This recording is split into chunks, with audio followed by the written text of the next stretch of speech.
첫 번째 주제는 대통령의 전화로 잡았습니다. 윤석열 대통령이 국민의힘 의총 전후로 국민의힘 의원 일부에게 전화를 했다는 어제 뉴스룸 보도가 있었죠. 이 내용 잠깐 먼저 어제 뉴스룸 보도 중에 일부분을 저희가 발췌해서 잠깐 들어보겠습니다. JTBC 취재 결과 두 차례의 의총 전후로 윤석열 대통령이 여러 여당 의원들에게 연락을 취한 걸로 파악됐습니다. 전화를 받은 한 의원은 윤 대통령이 의총 결정 사항에 대해 논란이 있는 것에 우려를 표시했다고 전했습니다. 복수의 여권 관계자에 따르면 윤 대통령은 최근 권 원내대표뿐 아니라 여러 의원들을 직접 만나거나 전화로 의견을 나눈 것으로 파악됐습니다. 연락을 받은 또 다른 의원은 의총 결론을 존중해야 한다는 취지였다고 말했습니다. 대통령과 직접 만났다는 한 의원도 당 상황에 대해 걱정이 많았다고 전했습니다. 예, 지금 이 내용이 나오는 중에 속보가 잠깐 나와서 저희가 이 부분 잠깐 먼저 언급을 하겠습니다. 검찰에서 더불어민주당의 이재명 대표에 대해서 소환을 통보했습니다. 조금 전에 민주당 대변인이 발표를 했는데요. 여러 가지 혐의를 받고 있었죠. 소환을 통보했는데 좀 뒤에 이 부분은 좀 자세하게 민주당 얘기 다룰 때 다뤄보도록 하겠습니다. 자, 일단 윤석열 대통령의 전화 제가 몇 가지로 볼 수가 있을 것 같아요. 당무에 개입 안 한다고 했는데 했다. 또는 그래서 당무 개입이냐. 또는 그게 뭐 당무 개입이 적절하냐 안 적절하냐 이 얘기도 할 수 있을 것 같고요. 그리고 또 하나는 왜 직접 전화하지? 예전에는 이른바 윤핵관들이 있지 않았나? 그러면 이제 윤핵관들이랑 멀어진 건가? 이 부분까지 좀 갈래를 나눠서 얘기를 해보도록 하겠습니다.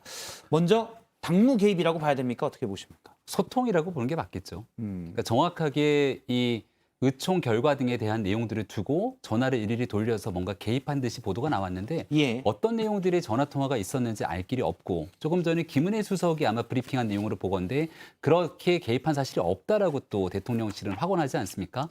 아마 목요일이었던 걸로 기억하는데요. 연찬회 자리에서 국민의힘 전체 의원들이 모인 자리에 직접 찾아가서 같이 환담을 나눕니다. 그럼 이것은 당무에 대한 개입입니까? 소통입니까? 예. 그러니까 이렇게 얘기가 딱 단절지고 분절지어서 얘기할 수가 없겠죠.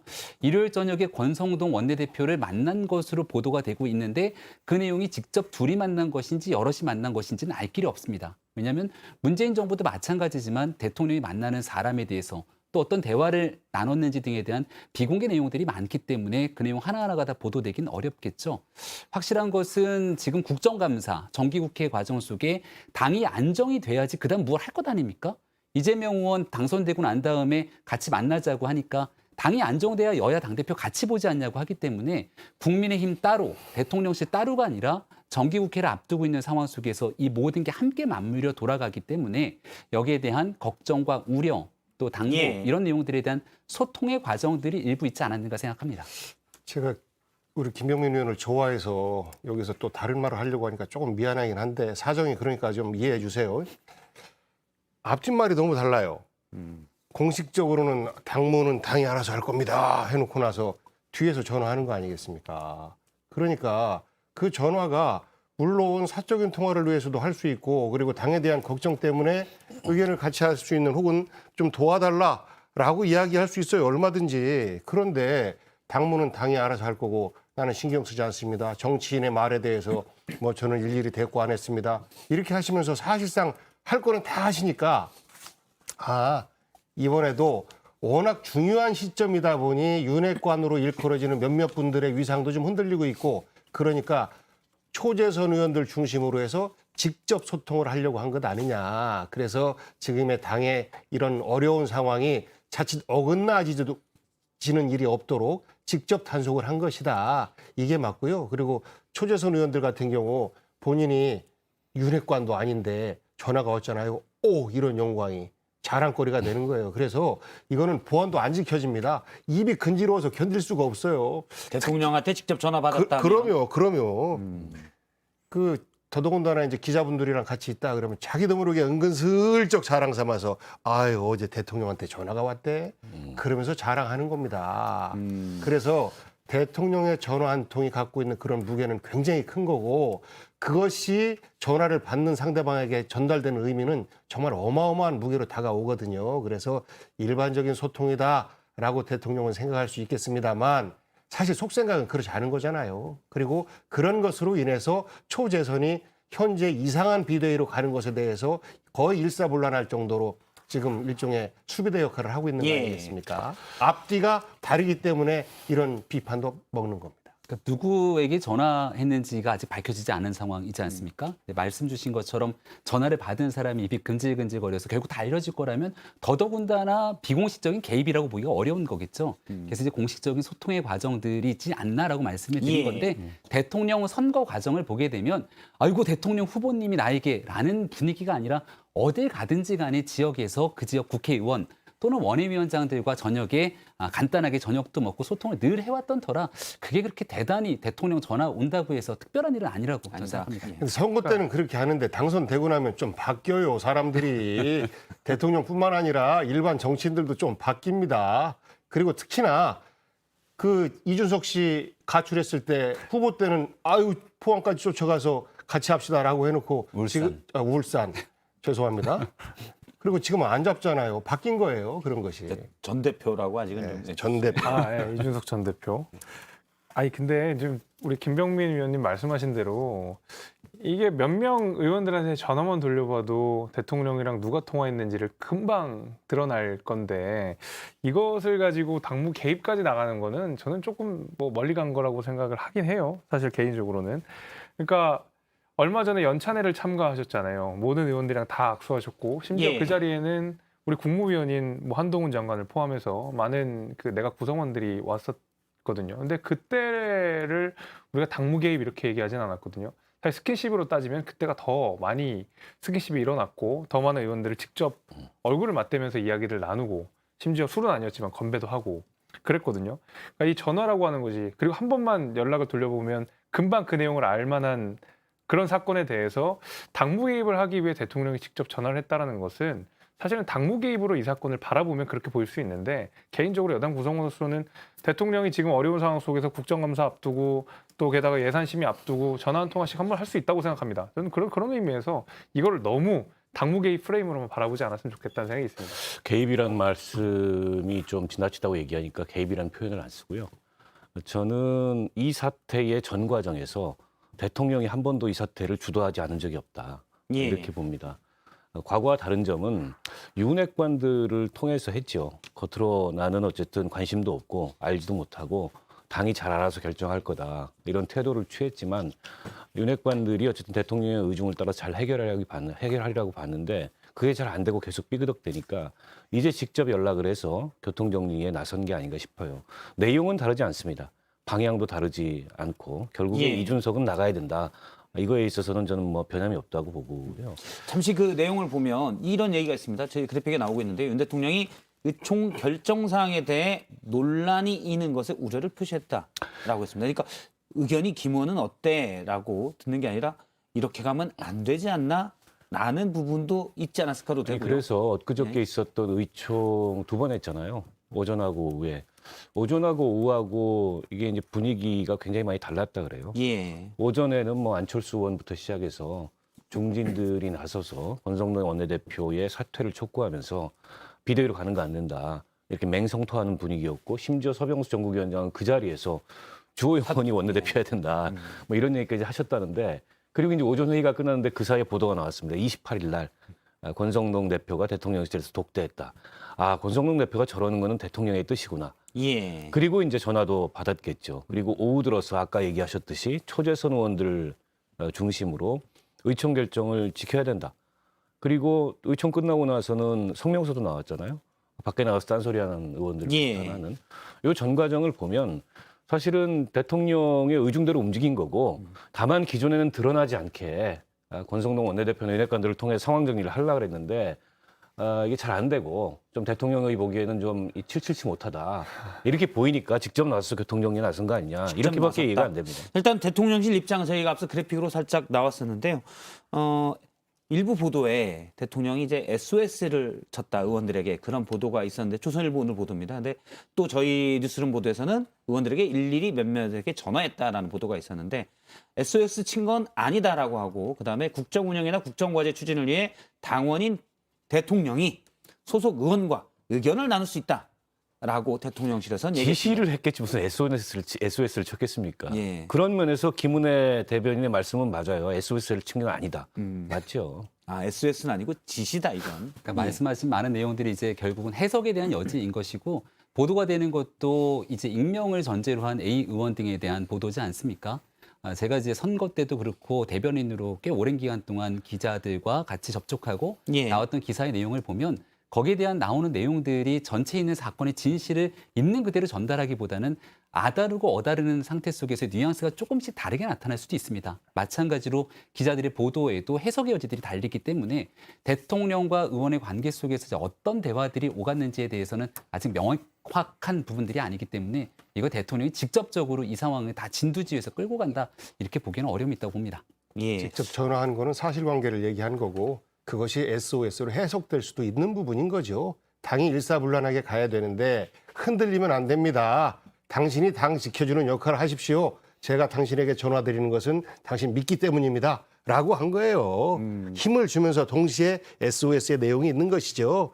이준석 다시 복귀시킬 수 있는 형태로 수습되면 큰일 납니다. 라는 말씀만 직접적으로 안 했을 뿐이지 사실상 이준석 내쫓아야 됩니다. 라는 말이 그 전화통화 속에 숨겨져 있지 않았을까요? 일단 전직 청와대 정무비서관 출신이십니다. 그 말을 이제 아산시장도 했긴 했고요. 아니면 복귀한 의원님 말씀 주시는 것처럼 복귀한 의원님의 시각에서 해석의 여지를 담아서 얘기하는 것 아니겠습니까? 근데 같은 방식으로 얘기하기 시작하면 오늘 이제 이재명 의원에 대해서 소환 통보가 왔다고 얘기를 하는데 그건 이따 주제로 있으니까 그때 아니 얘기합시다. 전화 통화를 말씀하시니까 얘기를 드리는 겁니다. 사건의 예를 들어서 통화 하나만 했다는 것만으로 보게 다음 되면 주제를 땡겨서 그 얘기하고 당시 있어. 유동규 전 당시 뭡니까 본부장에 대해서 압수수색 나가기 직전에 통화를 했다 그러는데 누구랑 통화했는가 나중에 좀 밝혀지지 않습니까?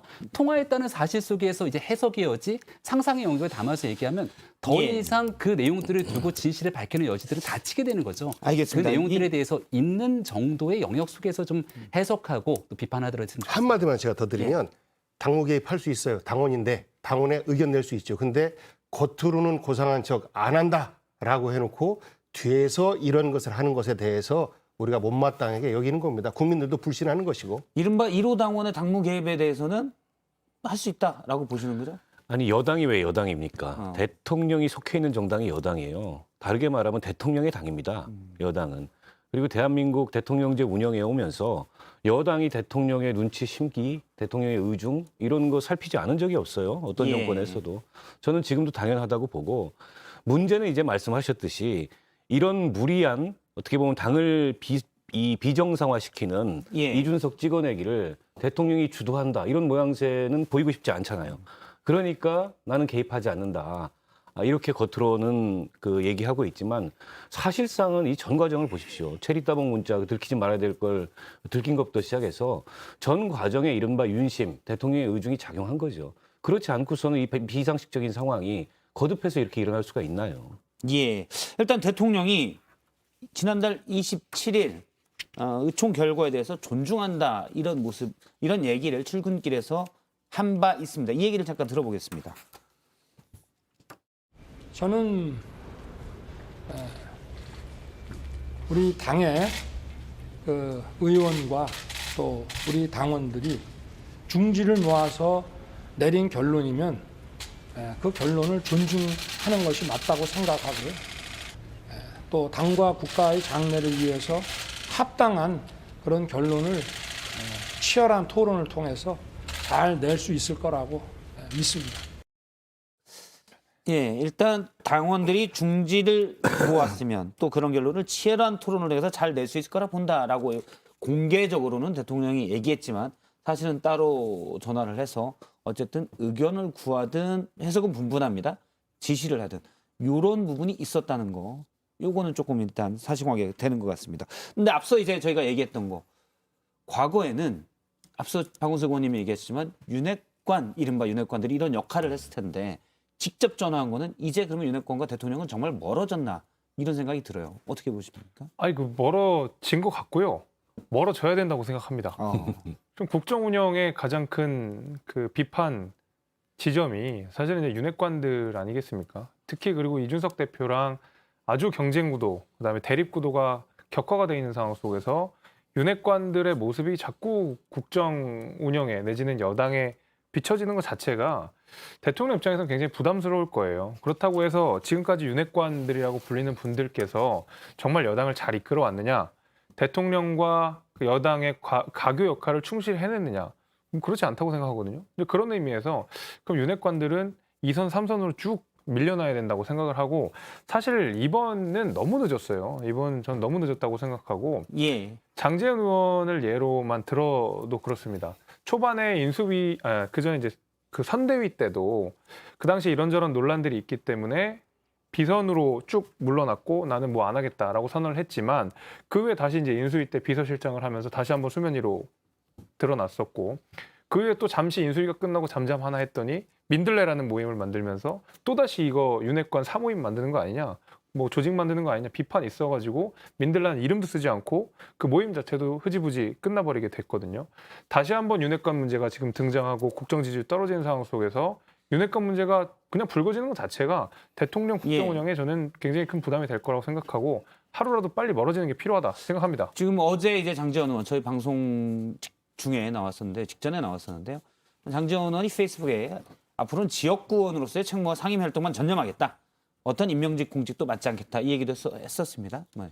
네, 뭐 백의종군 선언을 했다 이렇게 볼 수가 있는 거겠죠. 한 5년 정도 이제 100일이 조금 지났기 때문에 긴 시간일 텐데, 장제원 의원 입장에서는 본인이 그래도 대한민국 대통령을 만들었던 핵심적인 역할을 했다고 생각했을 텐데 뒤로 물러난다 이렇게 선언하는 게 쉽지는 않았을 것 같습니다.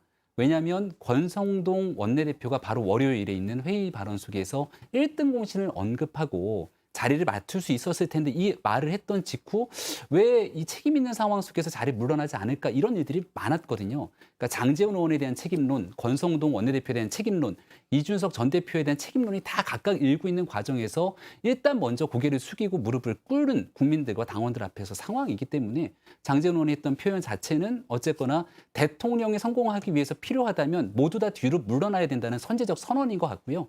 여기서 일단 이제 뭐 이게 도봉갑 위원장께서는 도봉갑의 김재수 위원장께서는 잘했다라고 잘했다. 하는 진즉 거죠. 갔어야 된다라고 라고 하는 건 그때 이제 아니겠습니까? 광진갑에서는 일단 마찬가지로 장제원 의원의 그 선택이 잘한 선택이다라는 건데, 예. 이제 사람들이 궁금해하는 건 자의적인 판단이냐, 아니면 지금 있게 되는 대통령실에서 일어나고 있는 여러 비서진들의 사실상 퇴출 과정과 맞물려진 책임이 후속적으로 따른 것이냐에 대한 해석의 여지는 남아 있습니다만, 예. 결과가 어찌 됐든지 간에 장제원 의원이 신호탄을 쏜 것이기 때문에 그동안 대통령 국정 지지율이 빠지게 만들었다고 국민들로부터 지탄을 받고 있다면 누구든지 여기에 대해서 뒤로 예. 물러나야 된다는 선언을 하는 건 의미 일단 있다고 봅니다. 장제원 의원이 눈에 띄는 장면이 또 하나 있습니다.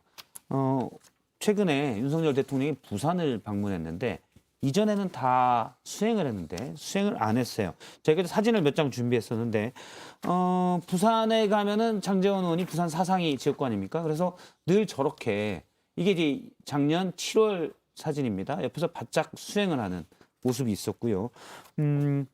지역구 뭐 당협위원 사무를 갔을 때도 했고, 선거 때도 이런 얘기를 한 적이 있습니다. 대선 직전에 지역구에서 거리 유세를 하는데 윤석열 당시 후보가 본인이 이제 국민의힘 대선 후보가 될 수 있도록 가장 큰 역할을 해준 사람이 장제원 의원이다. 바로 저 때인데요. 저 때 이제 유세를 하면서 그런 말을 했고, 장제원 의원이 뭐 무대에 오를 때 가슴이 두근두근했다. 이렇게 얘기를 했어요.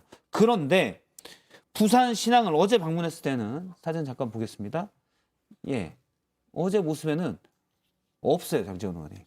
여당 의원들은 일부 보도에 따르면 뭐 대통령이 부산에 갔어? 뭐 이런 얘기도 나왔고, 이제 멀어진 거 아니냐, 어떻게 보시는지요? 뭐 일정을 몰랐을 수도 있죠. 아, 그럴 수도 그 동안에는 그 대통령실에 이렇게 점점이 박혀 있던 장제원 라인들이 거의 동시에 장제원한테 보고를 했다. 뭐 이런 썰이 있었잖아요. 예. 근데 지금 많이 뽑혀 나갔고, 그러다 보니까는 사실은 정보가 걸려 있거든요.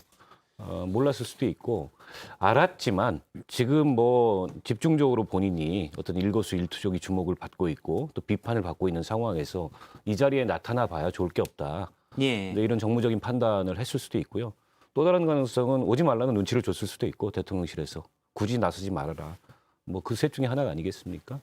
근데 장제원 의원의 페이스북 글을 보면 자 이거 한번 잘 읽어보세요.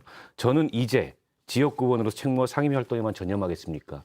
그동안엔 다른 데 전념해왔다는 얘기잖아요. 이제 주제 네. 초점을 맞추시고 그리고 앞으로 윤석열 정부에서 어떤 임명공직을 맡지 않겠습니다. 앞으로 이런 제안이 있을지 없을지도 모르는데 굳이 이런 얘기를 내세워서 이선후퇴다 이렇게 얘기하는 게 제가 보기엔 좀 이해가 안 되고 진짜 이선후퇴를 하려면 다가오는 당직 선거에 개입하지 않고 어떤 당직도 맡지 않겠습니다. 뭐 이런 선언을 했다면 저는 지금 당 상황과 맞물려서 장제원 의원이 백의종군 하겠구나. 예. 라는 저 메시지를 줄 수 있을 텐데 이게 무슨 백의종군인지 잘 모르겠어요. 그동안에 전념해 왔는데 엉뚱하게도 임명직 공직은 맡지 않겠다. 그래서 저는 이게 백의종군 하는 척하지만 마음은 다른 데 있구나. 여전히 다가오는 당직 선거에 개입할 거고 당을 특히 차기 총선 공천을 앞두고서 한번 내가 그 소나기 한번 주워봐야 되겠다. 이런 의도는 여전히 가지고 있구나. 이렇게 보여요. 보이는 윤핵관 권성동, 안 보이는 윤핵관 장제원. 뭐 이렇게 라임이 맞네요. 뭐 이렇게들 했던 거 보이는 아니겠습니까? 윤핵관, 보이지 않는 윤핵관. 장제원 의원 같은 경우에는 인수위원장 나오고 나서 사실 무관이에요. 아무런 직책이 없어요. 사퇴하려면 의원직 사퇴하는 수밖에 없습니다. 예. 그러니까 뭐를 안 맡겠다, 임명직 안 가겠다 하나마나한 이야기고 자기 것을 버릴 것이 아무것도 없는 거예요. 그래서 지금처럼 보이지 않는 손으로 작용할 수 있는 여지가 굉장히 큰 것이 지난 그 선거 과정에서도 선대위에서 사퇴해놓고 상황실장 사퇴해놓고 그리고 나서 보니까 실제 안철수 의원하고의 물밑교섭, 후보 단일화 이것들 다 만들어냈던 거 아니겠습니까? 주도했죠. 공식 창구 역할을 했던 거 아니겠습니까? 후보의 어떤 의중까지 다 알고. 그러니까 지금 장제원 의원이 물러난다고 하더라도 실은 대통령과의 어떤 관계가 있을 거야라는 의심을 사기에 충분해서 지금 이런 말씀이 그냥 말씀으로 끝날 수도 있다라는 어떤 의구심을 갖게 되는 것이고 부산 행사에 대통령이 만약에 국민의힘 분들을 대동해서 갔다라고 하면 오히려 대통령도 욕먹고 국민의힘도 욕먹을 겁니다. 예. 서로에게 짐이 되는 관계거든요. 지금은. 그러기 때문에 알아도 못 가는. 그러니까 그러면서 서로 또 아쉬웠을 거예요. 우리 상황이 좋으면 저 부산 신안 같은 경우는 부산 전체 민심을 좀 얻을 수 있는 이런 국책 사업 중에 하나인데 하면서 못 가는 것이 못내 아쉬운데 이런 것이 바로 다 여당의 지지도가 떨어지고 국정 지지도가 떨어지면서 큰 리스크로 작용하는 하나의 단면을 보여주고 있는 것 아닌가 싶습니다. 그 전주에는 그 대구를 방문했을 때, 서문시장 방문했을 때는 주호영 의원, 성일종 의원이 같이 갔는데 네. 이번에는 또 안 그랬다고 그래요. 그런데 그러면 윤핵관과 어쨌든 대통령이 거리가 생기면서 거리를 의도적으로 뒀나? 그건 모르겠지만 어쨌든 거리가 생기면서 앞서 말씀하신 대로 초재선 의원들이 전면에 나서는 그러면 새로운 윤핵관들이 생기는 거 아닌가라는 느낌도 들고요. 어떻게 보십니까? 이거는 뭐 새로운 윤핵관은 아닌 것 같고요. 뭐 이렇게 해서 윤핵관이 된다고 되겠습니까? 뭐 희망사항 그럴 수가 있겠지만 이게 이제 의총 뒤에 초재선 의원들이 성명서를 낼 때 모습입니다. 그러니까 중진들이 네. 의총 결정 사항에 좀 다른 얘기하는 부분, 뭐 구체적인 조경태 의원 등 여기에 대해서 비판하는 성명을 냈었습니다. 근데 이제 대통령이 윤심이 여기에 반영됐다라고 해석들을 많이 하죠. 글쎄요. 뭐 중진들이 말씀하시는데 이렇게 초재선들이 모여서 학명 내면 이거 내부 총질 아닌가요? 저는 그런 생각도 좀 들고. 그러니까 이게 지금 비대위라고 하는 윤리위에 제소당하실 수도 있어요. 저는 그런 의미에서 사실 이 초재선들의 패기 내지는 뭐 열정이라고 하는 방향이 다소 좀 이상하게 흐른다는 생각이 좀 듭니다. 지금 이 비대위 구성 면에 있어서는 누가 봐도 이상한 거거든요. 법원의 판단을 정면으로 우회하겠다라는 것을 초선 재선의 패기로 지금 말씀하시는 상황이기 때문에 제 입장에서는 좀 납득하기 어렵고 마찬가지로 뭐 이 비대위 구성에 반대하는 목소리들, 저 같은 목소리들에 대해서 저희가 비판을 하면 그것을 내부 총질로 치부를 하거나 대신 저희를 윤리위에 제소를 하거나 하진 않으셨으면 좋겠다는 생각이 있습니다. 저분들의 면면을 볼 때 예. 뭐 신핵관이기보다는 일종의 윤희병인 것 같아요. 윤희병. 예. 윤희병은 뭔가요? 그러니까 홍위병의 말하자면은 사용이죠. 윤위병. 윤위병. 예. 그래서 저는 어찌 됐건 간에 뭐 윤희병이 등장을 하건 신핵관이 등장을 하건 당이 이 상황을 국민들이 납득하도록 어떻게 보면은 상식에 기초해서 순리적으로 상황을 해결하면 좋은데 계속 이제 무리수를 거듭하고 있어요. 예. 그렇다 보니까 지금 이제 전국위원회가 당원을 개정해야 되는데 이준석 이 전 대표가 또 가처분을 냈다 그래요. 그 전국위원회 소집을 금지해 달라는. 그리고 이제 9월 14일 날 지난번에 했던 가처분 기일이 심리 기일이 잡혔고 만약 그 똑같은 이제 재판부가 그걸 다루게 되는데 지난번 판결과 동일한 취지로 비대위원들에 대한 가처분도 인용이 된다면 지금 하고 있는 결정들이 다 무의미한 결정이 돼버리는 거 아니겠습니까? 근데 그 점에 있어서는 안철수 의원께서 지적하시는 게 맞아요. 당을 어떻게 그런 불확실성 속에다가 놓고서 이 당의 운명을 법원에다 맡기냐. 그런 면에서 저는 중진들이 그동안의 이제 경험이나 또 당의 지금 상태를 걱정하는 마음을 가지고 계속 발언을 했는데 이렇게 이제 초재선들이 어쨌든 대통령 전화를 받아서 그런지 어쩐지 모르겠지만은 들이받는 모습은 저분들이 윤희병으로 보이는 거죠. 예, 맞어요. 지금 그 얘기를 해주셨는데요. 이준석 대표가 이제 전국위를 여는 부분에 대해서 가처분 신청을 또 했고요. 오늘 그런데 지금 계속 윤리 얘기를 했는데 윤리가 입장을 밝혔습니다. 이준석 전 대표에 대한 추가 징계를 촉구한 의원총회 의견을 존중한다라는 입장을 했고 윤리위는 당에 극히 유해한 행위, 민심을 이탈케 하는 행위 등에 대해 징계할 수 있다라고 윤리 입장을 냈습니다. 어떻게 보십니까? 그러니까 수위를 좀 조절하는 목적이었으면 좋겠습니다. 그러니까 뭐냐면 지금 당내의 상황들이 국민들께 말씀드리기 부끄러울 정도로 서로를 향한 적개심이 좀 많이 무르익은 상태가 아닐까 싶거든요. 예. 그러니까 발언의 수위가 하나씩 높아지기 시작하면 누군가는 때로는 그 발언에 대해서 불편하더라도 참고 사귀고 그 뉴스를 좀 넘어가 줘야 되는데 하나가 나오면 그 강한 발언에 얹고 더 센 발언을 부딪히다 보면 결국 당의 내용들로 빠져 들어가는 것 아니겠습니까? 이런 식으로 당이 치달아서 결국 정리될 수 있는 건 아무것도 없다라고 하는 판단들이 있기 때문에 아마 윤리위원회는 그런 내용들에 대한 언급을 한 게 아닌가 싶고 의총에서 이제 이준석 전 대표에 대한 내용들을 윤리위 추가 징계 등에 대한 언급들을 했기 때문에 거기에 대한 내용들을 그냥 존중한다 정도의 수준이었으면 좋겠다는 전 개인적인 생각입니다. 개인적인 생각 그러면 좋겠다는 개인적인 생각이라고 말씀하신 거는 네. 보니까 흐름이 정말로 또 징계할 수 있다 이런 윤리위의 의식을 바탕으로 하고 그 계신 위원들 몇 면이 어떤 생각을 갖고 있는지 전혀 접촉해 본 바도 없고 상상할 수 없기 때문에 제가 확인할 수 없는 영역이라 그런 바람들을 얘기했던 거고요. 조금 예. 전에 우리 김재섭 전 비대위원이 얘기했던 내용들도 내가 하고 있는 발언들 때문에 뭔가 당에서 또 다른 목소리를 침해하지 않았으면 좋겠다고 얘기를 하는 것 아닙니까? 근데 그런 자연스러운 목소리들이 우리 당원들 전체가 보기에 혹은 예. 국민들이 보기에 더 불편한 상황으로 흘러가면서 문제 해결에 오히려 역행할 수도 있기 때문에 지금 보고 있는 상황들에 대한 판단, 고민들이 있겠습니다만은 여기에 예. 대해서 좀 수위를 낮춰달라고 하는 주장처럼 받아들이면 좋겠습니다. 그러니까 정치인들이라는 사람들이 기본적으로 말을 하는 사람들이고 자신의 생각들을 국민들께 뭐 설득하고 또 호소하고 하는 직업들이 정치인인데 윤리위가 정치인들의 말을 뱉을 때 두 번, 세 번 생각하게 하는 기관이어야 되는지는 사실 잘 모르겠어요. 그러니까 뭐 당의 위신을 심각하게 훼손한다든지 내는 정말 당 지지율을 뭐 떨어뜨리는 위해한 행동을 한다든지 여기에 대해서 사후적으로 판단할 수는 있어도 이런 식으로 뭐 개개인 의원들이나 정치인들의 발언을 통제하겠다고 하는 것은 사실은 저는 보도지침이랑 뭐가 다른지 잘 모르겠거든요. 그러니까 지금 뭐 이준석 대표도 비슷하게 지적한 것 지금 같은데 PD는 그 그래픽을 잠깐 다시 한번 띄워주시겠습니까? 그 뒷부분에 윤리는 당의 극히 유해한 행위, 민심을 이탈케 하는 행위에 대해서 징계할 수 있다. 근데 많이 걸릴 것 같은데요, 저렇게 하면.